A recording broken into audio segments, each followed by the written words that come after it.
Well, greetings, amazing students, and welcome back to Lifespan Development. For this week's lecture, we will be focusing on a couple of main topics related to lifespan development. In this particular lecture, what we're going to do is focus on the theorists who are foundational to studying and examining the nature of human learning and behavior. These theorists, as we move through the slides, will probably look very familiar for you at some point through your studies. I'm sure you've encountered many of these theorists. And what we're going to do is I'm going to go over a light overview of each, and I'm going to categorize them into their corresponding areas of behavioral science, their focus area related to the study of lifespan development. Now, obviously, within a course like this, you can teach an entire course on Sigmund Freud or Erik Erikson all in of itself, right? So today what we'll be doing is providing more of an overview. And then what I'm going to do is, as always promised, I will be applying the lessons learned from some of our theorists, and particularly what I'm going to do is zero in on Maslow's hierarchy of needs. And I'm going to give you a practical example of how such theories, such as psychoanalysis or human developmental theory or whatever the case is, pertain to lifespan development in the real world. Okay, and so let's go ahead and start with some of the classics, right? We're all familiar with Sigmund Freud and Erik Erikson, and these theorists would fall into the category of psychodynamic theory. Okay, that is the umbrella of psychodynamic theory. And so I thought what would be practical is to sort of streamline what are some key ideas related to each theory associated with the corresponding theorists, right? So we know that psychodynamic theory, two examples here, Sigmund Freud and Erik Erikson, believe that behavior throughout life is motivated by some sort of inner unconscious forces, right? We refer to these things as sometimes the ego and the id, right? And stemming from childhood usually, over which we have little control.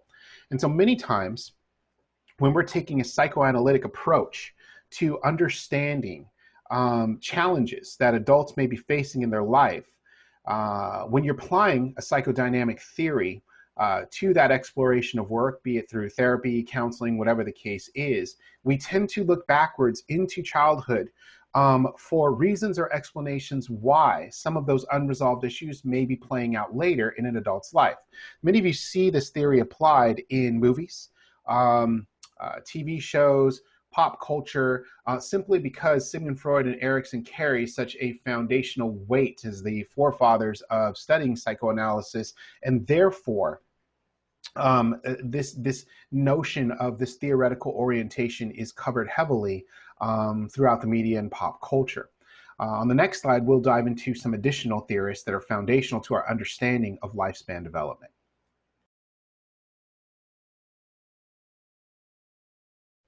Okay, so we've left the world of psychoanalysis according to our theorists, and what we're going to do is dive into two more categories of theorists related to theoretical framework related to lifespan development. That will be behavioral and also cognitive. And so let's talk about, let's discuss behavioral theory as it pertains to lifespan development.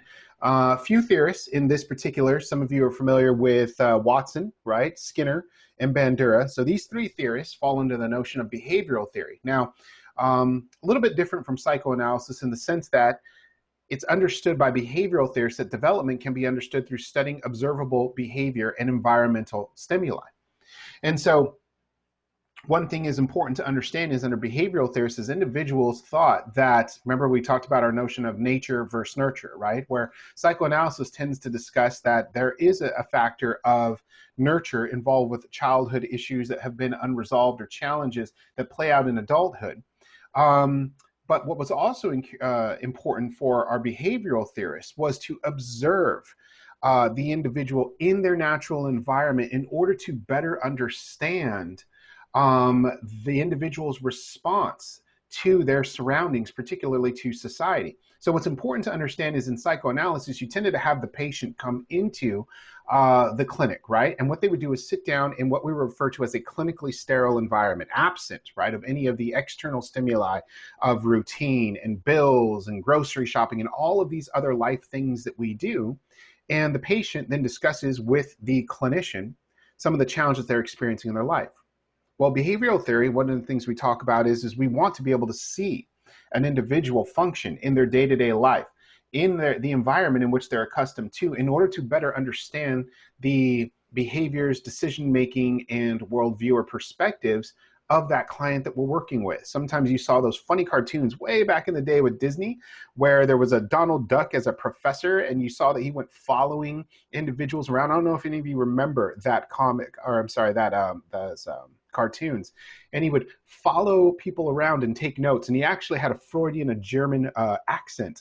And so that was a little bit of a blend between Freud and what we were discussing of behavioral theory, right? Of examining individuals in their environment in order to better understand their perspective. Now, in regards to cognitive theory, all right, within a cognitive theoretical framework, most famously understood by Piaget here, okay, Jean Piaget, is the emphasis on how changes of growth and the ways people know, understand, and think about the world affect their behavior. And so what Piaget would say is that a lot of this is environmental, okay, and how we choose to develop throughout our lifespan and the way that we see the world is impacted and impacts the way we think and about our behavior, okay? And so what's really important to understand is if we have seen and experienced the world, okay, as a hostile environment, if we have experienced trauma in the past, abuse, neglect, right, verbal and physical aggression as a child has been placed upon us, well, then what we would understand is we begin to think that the world is an unsafe place because that has been our experience. We begin to think that individuals out there are there to harm us, and therefore that affects our behavior. We choose to keep people at a distance because we're worried that that might turn into a harmful or toxic relationship, right? We never let anyone too close. We never fully engage emotionally, right, in with relationships. And so this notion of how our experiences, right, affect our behavior is something related to cognitive theory. In the next few slides, we'll touch on a few more theorists.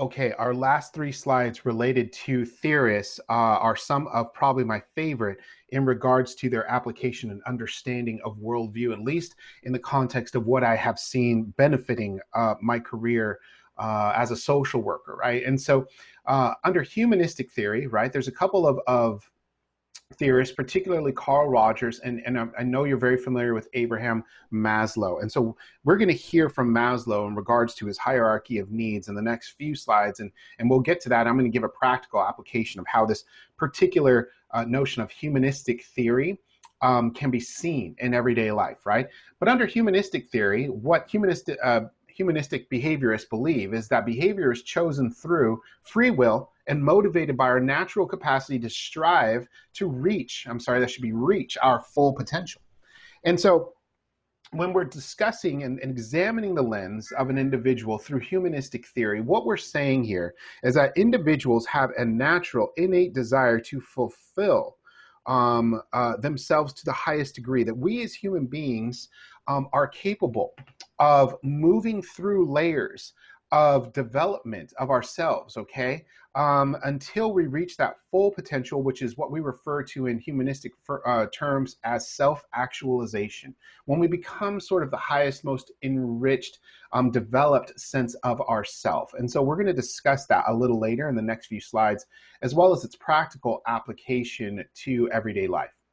Now, contextual theorists, and I think this is really interesting and applicable to particularly to the field of social work as well as to mental health and other helping professions, falls under a category of a couple of theorists here, Yuri Bronfenbrenner and Lev Vygotsky, okay? Now, these two theorists believe that development should be viewed in terms of the interrelationship of a person's physical, cognitive personality, and social worlds. And so let's go over that one more time. So contextual theorists believe that what we're looking at in essence when we're observing a human being and trying to understand how certain aspects of an individual's life may be impaired or challenged and other areas may be running smoothly because there is a complex relationship based on the context of this individual and where they are in multiple aspects of their life, not only the physical, not only the cognitive, right, not only our genetic makeup, but a balance of these things here, right? So our physical health, our cognitive well-being, our personality, and how does that all interplay in which the environment we are raised? Remember, if you remember back to our nature versus nurture discussion, right, in our TED talk that we watched, what we understood is that nature definitely plays a role in our development and who we are as human beings. However, based on the contextualization of where we are raised, right, some of our genetics may never come into play, right? And so this is another way of expanding upon that, saying that their nature versus nurture discussion really is a complex relationship of multiple factors at play. And we can't eliminate all of these factors, nor can we favor one over the other, according to contextual theorists. Now, if we move into our next slides, evolutionary theory, I'm sure many of you are familiar with with this particular theory here, famously attributed to a couple of theorists that I'm sure that you're aware of, Charles Darwin, right, and Konrad Lorenz, developing evolutionary theory. Sometimes you've heard the notion of only the strongest will survive, right? Or you've heard of phrases in popular culture of it's a dog eat dog world, right? And so these would fall under this notion of evolutionary theory, where basically evolutionary theorists believe that behavior is a result of genetic inheritance from our ancestors, traits and behavior that are adaptive for promoting the survival of our species have been inherited through natural selection. Natural selection, all right, is the phrase that our evolutionary theorists apply. Now, under evolutionary theory, ultimately what the belief here is that we as a human species, in order to perpetuate, such as other animals in the animal kingdom, must be fit and of order, fit enough, right, in order to survive. And those individuals that can survive within their environment are then procreating and creating other individual species of their species that are intended to move that species forward in the evolutionary chain. And so under evolutionary theory, if you are weak, if you are sick, if you are frail, then you are more likely, and it would be appropriate under natural selection for you to not live as long, right, or survive as long as other species, individuals of your species that are fit. And so Darwin and Lorenz both observed some of this playing out in the natural world. You'll see where animals who are sick, right, particularly even animals of prey that are predators, when they are sick, they will go off to a quiet place to pass away. In some cases, they will actually agitate other species that are predators themselves and draw them into a conflict in which that weaker one does not survive. And according to Darwin and Lorenz, what they believed was that in this notion is what the species were doing inherently, genetically, was thinning the herd, if you will, to allow for only the strongest to survive in order for that species to perpetuate.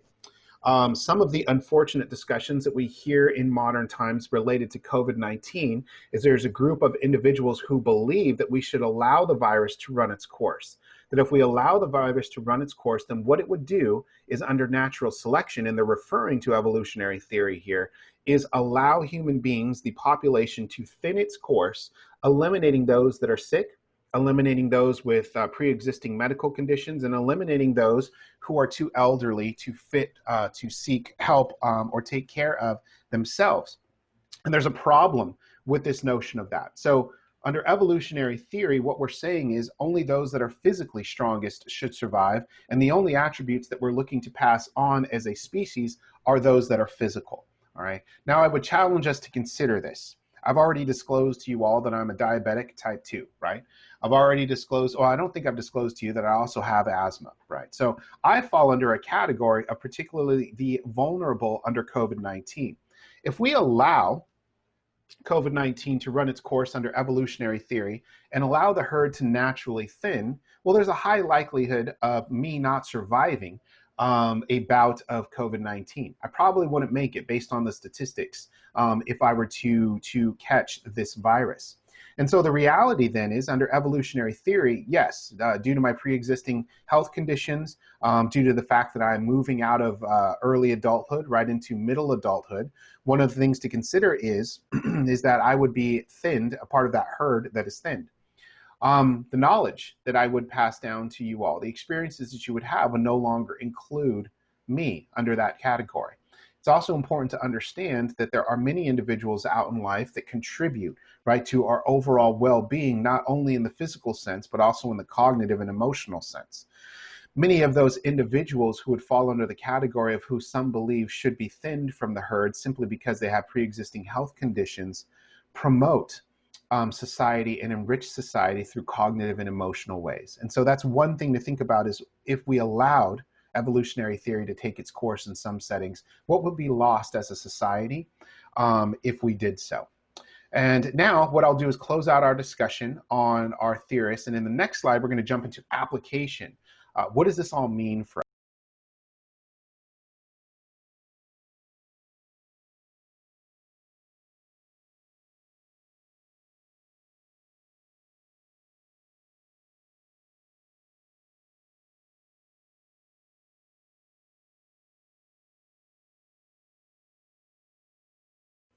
All right, what we're going to do here is we're going to go ahead and engage in a little bit of some thought. All right, now typically when we're meeting live, I'd engage in a little bit of a group discussion here, but for the sake of today's lesson, let's go ahead and let's do this activity individually. So what I'm going to ask you to do is, pull out maybe a pen and paper or bring up a Word doc or whatever the case is, and I'm going to ask you to think about for a second, what are 5 underlying reasons why a person may be addicted to a substance? Why might a person, give me 5 reasons, in your mind about why a person might be addicted to drugs, right? Or alcohol, or smoking, marijuana, right? You can pick the substance. And what we're going to do is, after you have those 5 underlying reasons why you think individuals might be susceptible, right, addicted to substances, what we're going to do is we're going to examine substance dependency through the eyes of the theorists that we just looked at. Okay, and so what we're going to do is we're going to go ahead and make a practical application of this to understand how our theoretical concepts related to things like psychodynamic theory or humanistic theory or behavioral theory, whatever the case is, how is it that a theorist might view substance dependency according to their framework? And so this is a way of bringing theory to life, of making it very practical. Some of these responses that you'll see aligned with its theoretical framework will make sense to you because you've heard some of these perspectives floating out in the real world. And so we're going to go ahead and contextualize that, bring it back to our theory, okay? So go ahead, and on the next slide, we'll start to unpack some of the reasons why individuals may be addicted to substances according to our theoretical framework that we've just reviewed.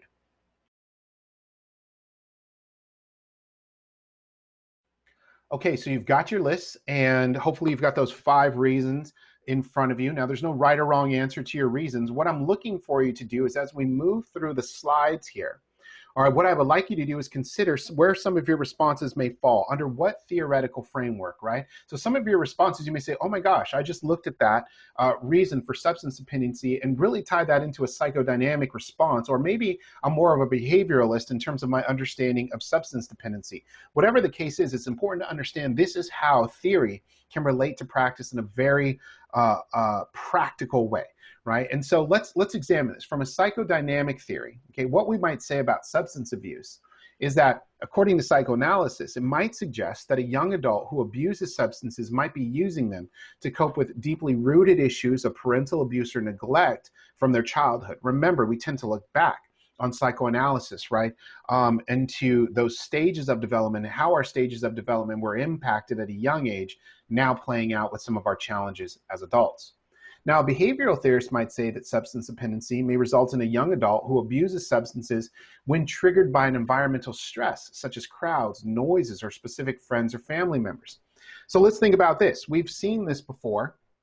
And if you've studied addiction or substance dependency, you may know that many individuals who are addicted to substances tend to ritualize their usage. And what I mean by that, ritualize, is, for example, individuals who smoke. right, tend to enjoy smoking during specific periods of the day. Maybe it's on their drive to work, maybe it's following a large meal, maybe it's in social settings, but they will tend to ritualize that. More often than not, individuals who smoke will have places that they tend to smoke at the most, whether it's a house or an area of their backyard or in their favorite chair or whatever the case is. They also usually are very loyal to a particular brand. This is a ritualization component of that. Some individuals may be fine and not need alcohol, but suddenly when they go out into a social environment, they're very nervous about meeting new people. And so what they'll do is engage in social drinking in order to take the edge off of some of their anxiety when they're meeting with new people. And so you'll see individuals who ritualize alcohol abuse in the sense of only doing that. They would just be described as a social drinker when they go out and about. Alcoholism, as it progresses, becomes more dependent through several aspects of your life until it is ritualized in your home environment, even by yourself. And so what's important to understand is that at times with substance dependency, when we're addressing substance dependency with our clients, one thing to consider is that there may be social triggers, right? Things that stress an individual to cause them to want to use. And a very practical example of that, also consider during the holidays, right? During the holidays, Christmas season, Thanksgiving, what do you tend to see? Tons of advertisements about what? People partying, going to social gatherings, and what do they tend to bring with them? Alcohol. And so one of the things that we discuss in this notion of substance dependency is the holidays is also a very stressful time, right? Budgets are stressed. Time with your family and your loved ones is stressed. You're competing for a lot of social activities all at the same time. And in addition to that, relationships that have been strained over a period of time also are resurfaced in these public gatherings. Think about a family event, right? Some of the own grubbling that our families tend to do when we have to get together. And what happens with that? Then substances become a way of coping with those stressors. So this is what a behavioralist would say about substance dependency. Now let's look at it from a cognitive approach. From a cognitive approach, a young adult who abuses substances maybe hasn't learned healthy ways to cope with triggers and does not value sobriety. And so simply under a cognitive approach, in a very simple sense, what we are attempting to do here is educate an individual to let them know, hey, these substances will have a long-term effect on your health. I understand that maybe you don't value your sobriety right now when you are 26 years old or whatever the case is, 28 years old, all right, when we're speaking to a young adult, but to say that within the next 10 years, other issues related to the health of your cardiovascular system, your lungs, your kidneys, your liver will be impacted with continued use over the next decade or so. And sometimes we take a cognitive approach to educating clients to the road that they are facing later on in life. And we also compare that to what are some of your goals in the next 10 years? Will you be able to accomplish those goals if your health is waning or fading as a result of your substance dependency? Now, from a humanistic approach, one of the things that we may see is that a young adult may eventually choose to seek a sober lifestyle as part of an overall pattern of individual growth. And so you will hear some individuals describe this theory, right, as, oh, they'll grow out of it.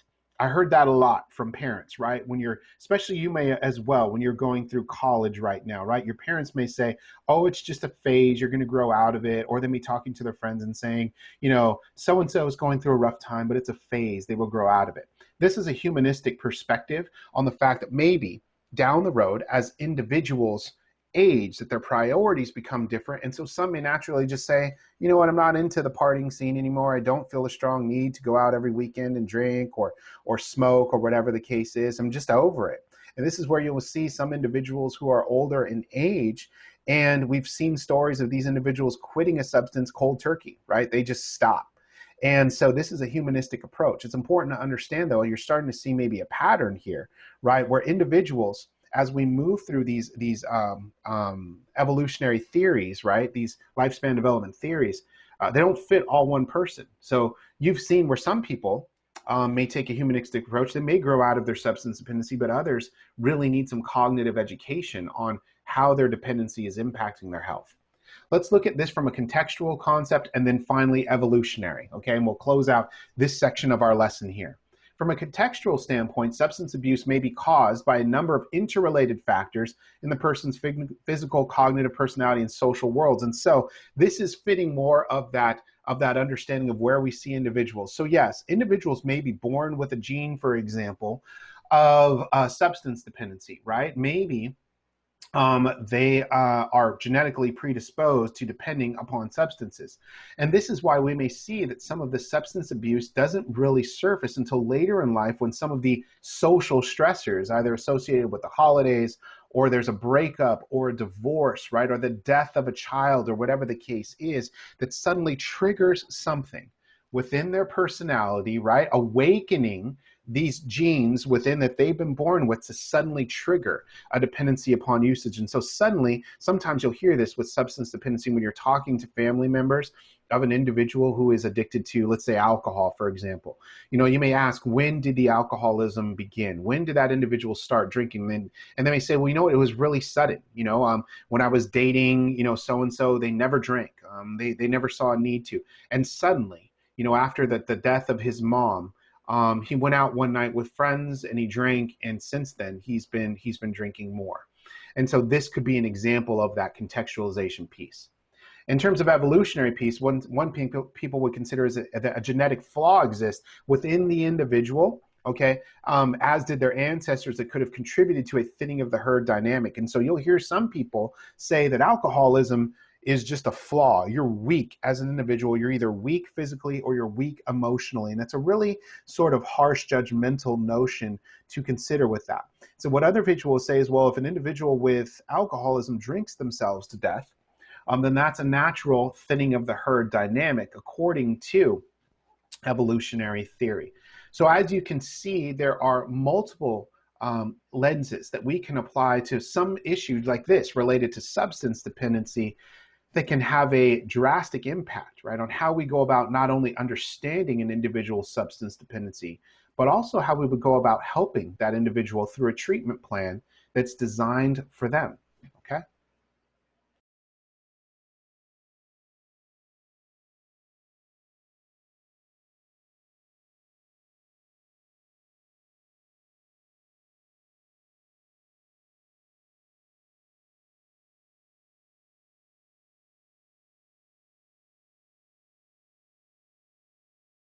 Okay, finally, what we're going to do here is in this slide. Well, first off, let me say this. I hope that the last slide, you know, I know we talk about theorists a lot in our psychology courses and when we're studying human behavior and lifespan development. I hope this was a practical way of breaking down something like a substance dependency and viewing it through the eyes of our theorists, so that you can see more of a practical application of theory in work, right? So I want to do that one more time for you in a very practical application again, so you can see how theory comes to life regarding lifespan development. What I want to do here is we're going to zoom in on Maslow's hierarchy of needs. And so what we're going to do is we're just going to spend some time working with Maslow here. And what we're going to do is we're going to apply Maslow's hierarchy of needs to a practical application of what he referred to as homelessness. Now, under a social justice approach to using language in a socially just way, another way of saying homelessness, according to social justice, would be individuals without housing, okay? So what we're gonna do is we're gonna unpack Maslow's hierarchy of needs here. And then what we're gonna do is I'm gonna leave you on a bit of a cliffhanger for this lecture. And I'm gonna ask you to consider, similar to what we did with substance dependency, some reasons why an individual might become homeless, or an individual might end up without housing. And what we're gonna do is we're gonna pick up with that question of where we left off today. We're going to pick up with that in our next lecture. All right. So hang in there, right? Same bat channel, right? Same bat time. And so here's what we're going to do. Let's discuss Maslow's hierarchy of needs. Many of you are probably already familiar with Maslow and the hierarchy of needs, so I won't spend an incredibly large amount of time on this. But I do want to point this out because this sets a tone also for some of our later lectures in discussions, particularly when it comes to childhood trauma. Maslow believed, all right, that there were 5 levels, okay, of development that a human being moved through in the course of their life, or hopefully would move through, in order to ultimately start at the base and work your way up the list until you've achieved self-actualization. So what Maslow believed is that individuals, all right, as they move through their lifespan, are dependent upon, specific things to happen in order for us to become the fullest, most productive sense of ourselves. Now, let me all tie this back. Remember in our first lesson when we talked about the interconnectedness of society, we talked about King, right, saying, I can never be who I ought to be until you are who you ought to be, and you can never be who you ought to be until I am who I ought to be. All right, feeds into this notion of Maslow's hierarchy of needs. And so what Maslow was saying was, in order for us to become the best version of ourselves, if we were to do that, we would also become the best version of our society, right? That healthy individuals would lead to a healthy society. And in order to do that, we need some basic things to happen first. We need for our physiological needs to be met, right? What we need is air, water, food, shelter, sleep, clothing, right? And our basic need of reproduction. We need these things from a physiological sense because we are animals in the animal kingdom. And so Maslow said is when we are hunting around for these things, we are still human, but we haven't reached a level of self-actualization. That's only one aspect of who we are. So Maslow said, once we have those basic needs met, right? Once we know that we are going to sleep somewhere, we're going to eat later on in the day, right? We can sleep and not worry about being harmed or hurt or attacked, right? Then what happens is we know that we can move into this next category of safety. Here we can focus on things like personal security, employment, resources, health, property, right? When someone isn't worried about where their next meal comes from, they can start to apply for a job, right? When someone applies for a job, now what we're talking about is they can even maybe own property. They can start to take care of themselves because they have health care, right? They start to have resources, friends, people available to them where they could reach out in time of need. They're starting to feel secure and stable in their lives. And what Maslow says is that's great, that's really nice, but once we're able to achieve those things, now we can move on to the next level of who we are as human beings. Now we can seek love and belonging. So picture this, imagine having your basic needs met, right? These are individuals who know that they're going to eat, right? They maybe own a house. Now picture a life without a sense of love and belonging. Picture individuals who are not just living alone, but they're lonely, right? They're lacking friendship, intimacy, family, and a sense of connection. These individuals struggle, right? Oftentimes mentally and emotionally because they're not connected to someone else. And so what Maslow says is as human beings, through this natural notion of who we are and the potential that we carry as human beings, we engage freely in this process of moving our way up this triangle, seeking step 5. So after we've accomplished and reached this level of love and belonging, then we can move into these areas of esteem, things like respect, self-esteem, status, recognition, strength, and freedom. This is where we begin to see ourselves, right, as these free agents in the world that aren't only enslaved to our physical desires and needs, nor even our relationships, but we start to begin to think in a more abstract way about the world around us. And what happens is that when we can reach this level of esteem, one day the hope is that we can then finally reach to this level of self-actualization, right? To become the most that we can be as human beings. This is where we want to be able to engage in a level, on a more intimate level, not only with our environment and our basic needs, but even in a spiritual sense. When we've reached the level of self-actualization, we're able to be fulfilled because we realize that our needs fall beyond simply the physical, right? They fall beyond the safety. They fall beyond love and relationships with human beings. That ultimately, when we reach the level of self-actualization, maybe we can engage in a meaningful, loving relationship with our spiritual being, in this case, our faith, right?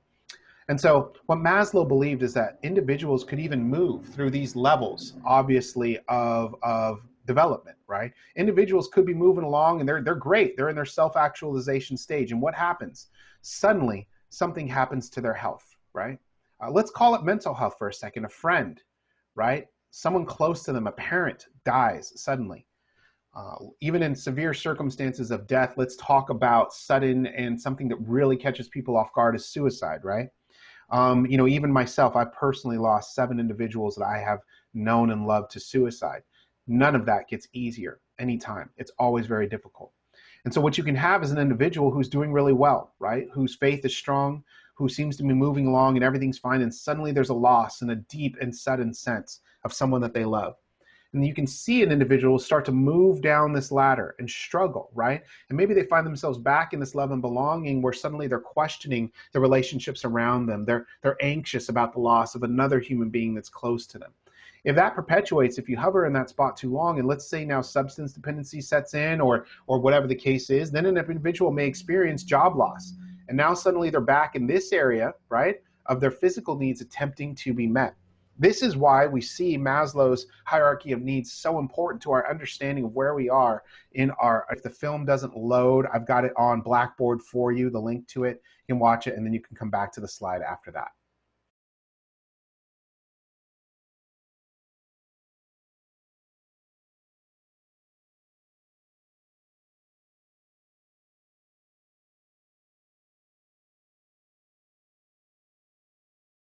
Riverside County's federally mandated count shows that homelessness has increased by 11% since last year. The Calvary Presbyterian Church has been relieving some of this pressure every Sunday night since 1985 by providing a meal to the homeless community in Riverside. I got the opportunity to interview a few of them and ask them about their respective homeless experience. I've been homeless since I was 13. I went to foster care, and then I got out at 18. I've been homeless on and off, this time for almost 7 years. You know, and I don't understand how they can classify people such as myself, you know, because we're out here on the streets as, you know, scums and, you know, just the bottom of the pile, you know, and I just don't understand that. You got women and children out here that don't know nothing but drugs. That's all they turn to. That's why they turn to prostitution. That's why they turn to whatever, you know, having pimps and all this old craziness, because they have nobody to stand behind them. Had people, when I'm sleeping, jump me in my sleep, you know, because they wondered what I had. Have to get up and fight for what's mine, you know. And I'll do it today and tomorrow. The following night, we stumbled upon Shannon, a homeless resident of Riverside that kindly shared her space with us. I was actually living in High Grove at a halfway house for people with mental illness. Both my husband and I suffer from bipolar illness and schizoaffective, but we now get the shot. So anyway, code enforcement shut us down, and we ended up out in the street. My husband's incarcerated for beating somebody up that put hands on me. So it's rough out here sometimes. So where do you get the shots? Are the shots for schizophrenia? Mine is for bipolar, his is for schizophrenia. But I have a doctor through Medicare, Medi-Cal that I get that. Okay. So I'm doing good considering. But mine is environmental too. There's a lot of things that exacerbate my illness when I'm out here, because all the stuff that goes on, you know, it's hard, it takes a toll. Like chain smoking all the time because you're under so much stress. You look at somebody wrong and they want to slap you. And I had some guys stalking me, saying they're going to rape and kill me. So it's scary sometimes. But you learn to network with people real quick so that you have people that will protect you and look out after you. My little sister, who accompanied me, also decided to ask a question. No, it's usually when I fall asleep.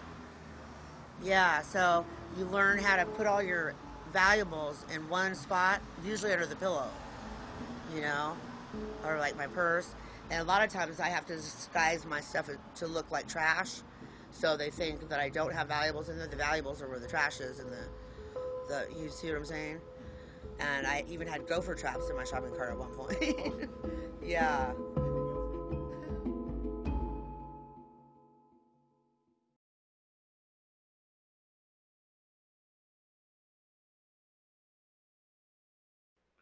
Okay, so I think I know, you know where I'm going with this, right? And so what I'm going to do is, this is the cliffhanger for today's lecture. One of the things that I'm going to do is I'm going to ask you, typically we do this in groups, but no problem, right? We'll do this individually. Ain't no thing. So here's what we're going to do. I'm going to ask you to generate a list. Same thing. You can jot it down on a piece of paper. You can create a Word doc, whatever the case is. And here's what I'm asking you to do. Even if you want to shoot yourself an email, develop 10 underlying reasons why a person maybe find themselves without housing. 10 reasons why an individual may fall down, right, the ladder of self-actualization here and may find themselves homeless, right? I'd like you to be able to do that because what we're going to do is we're going to unpack this notion of Maslow and continue with our discussion on how Maslow has a practical application to everyday life in regards to homelessness now when we pick up with our next lecture. So once you're done developing that list of 10 underlying reasons why a person may find themselves without housing, go ahead and put that list away, set it somewhere safe, email it to yourself so that you can look at it in our next lecture, okay? And then on the next slide, what we'll do is go ahead and prepare a close out for our lecture this day.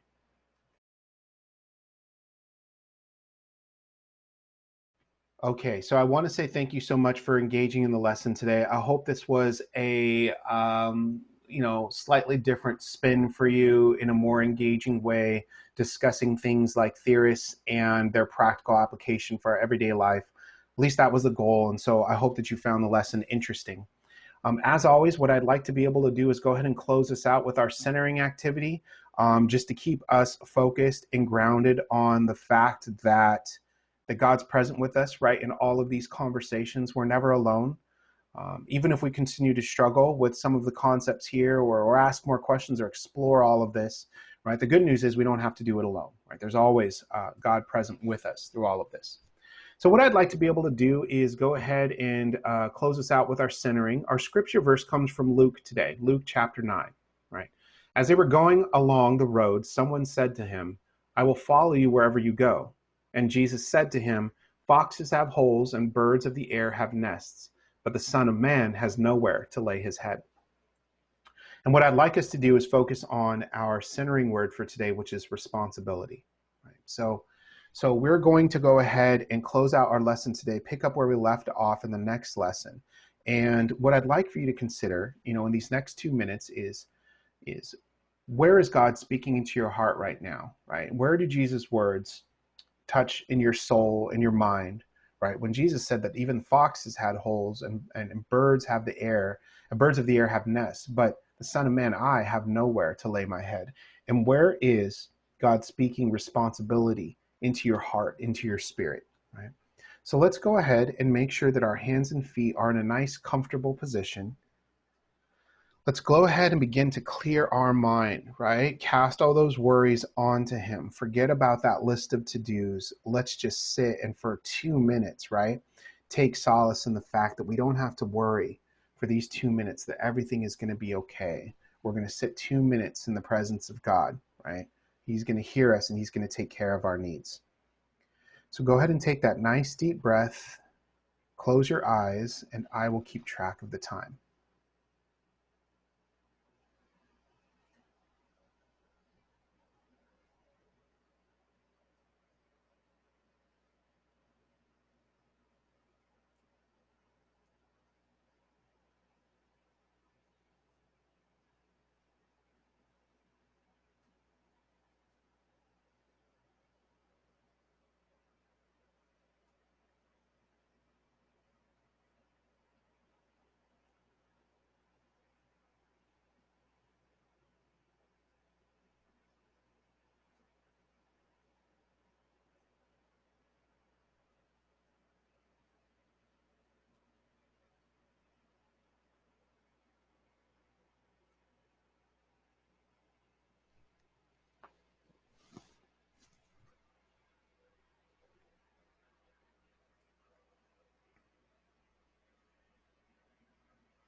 Okay, go ahead and take that nice deep breath, open your eyes, and welcome back. All right, bad news for you. Bad news for you. Your professor discovered Bitmojis. I know I'm a little late to the game. I apologize for that. But I discovered Bitmojis. I made a Bitmoji for myself. And so now the bad news for you is you are going to be inflicted with Bitmojis relentlessly through the remainder of the term, like no one has ever seen. And so I want to apologize for that in advance, but I'm getting a kick out of these things. And so I'm going to go ahead and use these in my lesson. And so I just want to say you all are the best. Thank you so much for engaging in the lessons. Please know, check Blackboard for any assignments, due dates, anything that you have coming up. If you have questions, reach out to me. I'm always happy to connect with you, and know that you are in my prayers. You continue to be in my prayers as we move through the term. So I want to thank you all so much. I look forward to our next lecture. Take care, and I will talk to you next time.